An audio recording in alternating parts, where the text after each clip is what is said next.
খালেদা জিয়াকে মুক্তি দিন, নতুবা যে কোনো পরিস্থিতির জন্য প্রস্তুত থাকুন, বললেন মির্জা ফখরুল। আমরা ভারতের উপর দিয়ে নেপাল থেকে জলবিদ্যুৎ আমদানি চুক্তি করছি, বললেন পররাষ্ট্রমন্ত্রী। জানাবো মধ্যরাতের ফরমানে ফখরুল গয়েশ্বর কোথায় যান, প্রশ্ন কাদেরের। এবং সর্বশেষ জানাবো খালেদা জিয়া সারা বিশ্বে গণতন্ত্র পুনরুদ্ধারের দৃষ্টান্ত স্থাপন করেছেন, বললেন শিমুল বিশ্বাস। শুনছিলেন সংবাদ শিরোনাম, এবারে বিস্তারিত। খালেদা জিয়াকে মুক্তি দিন, নতুবা যে কোনো পরিস্থিতির জন্য প্রস্তুত থাকুন, বলেন মির্জা ফখরুল। বিএনপি মহাসচিব মির্জা ফখরুল ইসলাম আলমগীর বলেছেন, আওয়ামী লীগ সরকার দেশের কাঠামো ধ্বংস করে দিয়েছে, অর্থনীতিকে ধ্বংস করেছে, শিক্ষা ব্যবস্থা, স্বাস্থ্য ব্যবস্থা ধ্বংসের দ্বারপ্রান্তে, ব্যাংকগুলো লুট করে টাকা পাচার করেছে। স্তম্ভিত হই যখন দেখি সাবেক সেনাপ্রধান গণতন্ত্র ধ্বংস করার জন্য জড়িত, সাবেক পুলিশ প্রধান হাজার হাজার কোটি টাকার মালিক, এ তো নাম মাত্র, এরকম আজিজ, বেনজির ও মতিউর হাজার হাজার আছে। তিনি আরো বলেন, আজ বড় বড় রাঘব বোয়ালকে ধরা হচ্ছে না, অথচ গণতন্ত্রের মাকে 6 বছর ধরে বন্দী রাখা হয়েছে। সময় আছে, এখনো সময় আছে। বেগম জিয়াকে মুক্তি দেন, নতুবা যে কোনো পরিস্থিতির জন্য প্রস্তুত থাকুন। সম্প্রতি ঘোষিত 3 দিনের কর্মসূচি প্রথম দিন পালিত হয়েছে আজ। এরপর বিভাগীয় শহর ও জেলা উপজেলা পর্যায়ে সমাবেশ হয়েছে। BNP chairperson Khaleda Zia ever care হাসপাতালে চিকিৎসাধীন, তাকে বিদেশে উন্নত চিকিৎসার দাবি জানিয়ে আসছে বিএনপি। বিএনপির মহাসচিব বলেন, গণতন্ত্র পুনরুদ্ধারের সংগ্রাম করতে গিয়ে আজও হাজার হাজার নেতাকর্মী কারাগারে বন্দী। কবিরা বলেছেন, মানুষের মৃত্যু হয় একবার দুবার নয়, ভয়ে মরে যাওয়ার চেয়ে সাহস করার প্রতিরোধ করতে হবে, তাই সব অন্যায়ের প্রতিরোধ করতে হবে, আর এর জন্য তরুণদের জেগে উঠতে হবে। মির্জা ফখরুল বলেন, আজ সমাবেশের মূল লক্ষ্য খালেদা জিয়ার মুক্তি। শহীদ জিয়া যখন নিজের জীবন বাজি রেখে স্বাধীনতা ঘোষণা করেন, তখন 2 শিশু সন্তান সহ গ্রেপ্তার হন খালেদা জিয়া। স্বামী যুদ্ধের ময়দানে স্ত্রী বন্দী, তাই বলি বেগম জিয়া দেশের প্রথম নারী মুক্তিযোদ্ধা। তিনি শুধু স্বাধীনতা যুদ্ধের সময় নয়, এদেশের গণতন্ত্র পুনরুদ্ধারেও তার প্রধান ভূমিকা ছিল।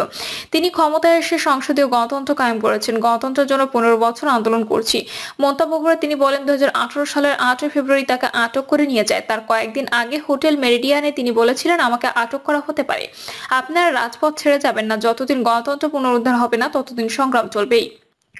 আন্দোলনে নিহত সবার ক্ষতিপূরণ চাই। ভারতের সঙ্গে চুক্তি প্রসঙ্গে ফখরুল বলেন, চুক্তি নিয়ে শুধু বিএনপি নয়, দেশের আইন বিশেষজ্ঞরা বলেছেন এটি অসম চুক্তি। আমরা পানি চাই, আমরা পানির ন্যায্য হিস্সা চাই।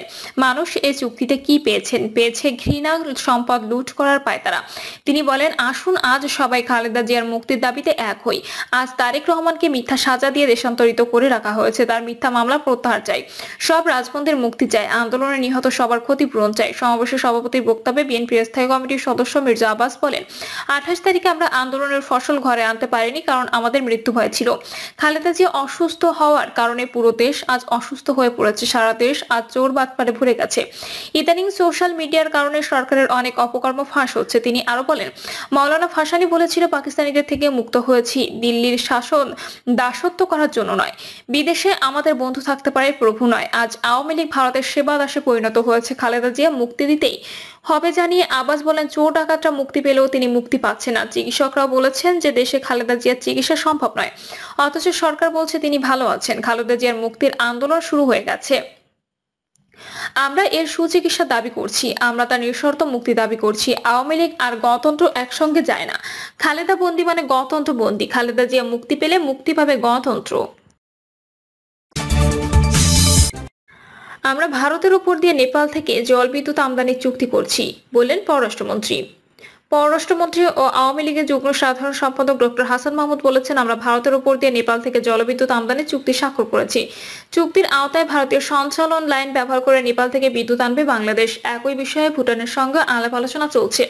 এই অঞ্চলের মানুষের উন্নয়ন ও অর্থনৈতিক সমৃদ্ধির সাথে যোগাযোগ ব্যবস্থা আমরা আরো বাড়াতে চাই, নেপাল ও ভুটানকে যুক্ত করতে চাই।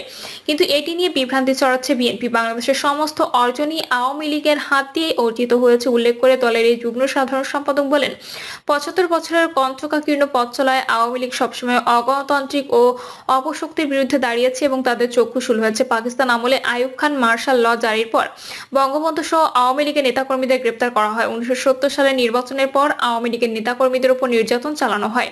স্বাধীনতা যুদ্ধে আওয়ামী লীগের বহু নেতাকর্মী জীবন দিয়েছে। স্বাধীনতার পরও জিয়াউর রহমান ও এরশাদ আওয়ামী লীগের উপর অত্যাচার নির্যাতন চালিয়েছেন।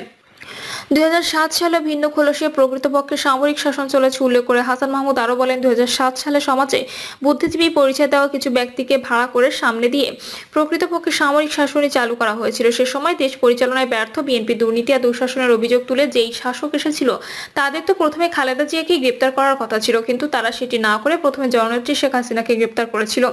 অর্থাৎ বঙ্গবন্ধু, জননেত্রী শেখ হাসিনা এবং আওয়ামী লীগের নেতৃবৃন্দ সবসময় অগণতান্ত্রিক ও স্বৈরাচারী শক্তির কুশল ছিল। প্রধানমন্ত্রী শেখ হাসিনার ভারত সফর নিয়ে বিএনপির বিভিন্ন মন্তব্যের জবাবে পররাষ্ট্রমন্ত্রী বলেন, প্রধানমন্ত্রীর ভারত সফরে কিছু সমঝোতা স্মারক স্বাক্ষরিত হয়েছে আর কিছু নবায়ন করা হয়েছে, কোনো চুক্তি স্বাক্ষরিত হয়নি। সমস্ত সমঝোতা স্মারক দেশের স্বার্থেই করা হয়েছে। অথচ বিএনপি নেতারা গলা ফাটিয়ে বলে যাচ্ছেন চুক্তি স্বাক্ষরিত হয়েছে কানেক্টিভিটি বাড়ানোর জন্য। ঢাকা কলকাতা, খুলনা কলকাতা, দিনাজপুর শিলিগুড়ি ট্রেন চালু হয়েছে, আখাউড়া দিয়ে ট্রেন চালু হওয়ার প্রস্তুতি সম্পন্ন হয়েছে। বিএনপি মহাসচিব মির্জা ফখরুল সাহেব বলেন, ঢাকা কলেজে পড়াতেন। বিএনপির আরো কিছু নেতা সহ ডক্টর মঈন খানও শিক্ষিত। চুক্তি আর সমঝোতা স্মারকের মধ্যে পার্থক্য বুঝতে না পারা বিএনপি শিক্ষিত নেতারা কেন অশিক্ষিতের মতো কথা বলছেন সেটি বোধগম্য নয়। মধ্যরাতের ফরমানে ফখরুল গয়েশ্বর কোথায় যান, প্রশ্ন কাদেরের। আওয়ামী লীগের সাধারণ সম্পাদক ওবায়দুল কাদের বলেছেন, বিএনপি বড় বড় কথা বলে, তাদের আন্দোলন ভুয়া। বিএনপিতে এখন আতঙ্কের নাম তারেক রহমান।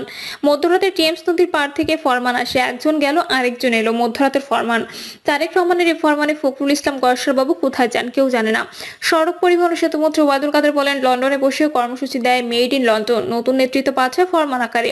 লন্ডনে বসে নেতা বানায় এই মেড ইন লন্ডন কর্মসূচি মানে কি? খেলা কিন্তু হবে, ছেড়ে দেওয়া হবে না। আওয়ামী লীগের সাধারণ সম্পাদক বলেন, বাংলাদেশের জনগণের ভোট ও ভাতের অধিকার প্রতিষ্ঠায় অগ্রণী ভূমিকা পালনকারী প্রতিষ্ঠান আওয়ামী লীগ। 75 বছর এই প্রতিষ্ঠানের বয়স। দীর্ঘ সংগ্রামে আন্দোলন, ঝড়, অন্ধকার, স্বৈরশাসনের বিরুদ্ধে দীপ্ত পায়ে এগিয়ে যাওয়ার নাম আওয়ামী লীগ। ওবায়দুল কাদের বলেন, আমরা মৃত্যুর মিছিলে দাঁড়িয়ে জীবনের জয়গান গাই, আমরা ধ্বংসস্তূপের ওপর দাঁড়িয়ে সৃষ্টির পতাকা উড়াই। আমাদের শিকড় বাংলাদেশের মাটির অনেক গভীরে, আমাদের জন্ম জনতার মাঝ থেকে। আমরা অস্ত্র উঁচিয়ে শেষ রাতে ক্ষমতা দখলকারী দল নই, জনগণের মাঝে জনগণ নিয়ে মুক্তিযুদ্ধ করেছি বঙ্গবন্ধু নেতৃত্বে। এ সময় সাংবাদিকদের উদ্দেশ্যে তিনি বলেন, আমরা বলেছিলাম বছরব্যাপী উদযাপন করব, সেখানে খবর হয় আমরা নাকি পাল্টাপাল্টি করছি। গতকাল আমরা সাইকেল র্যালি করেছি।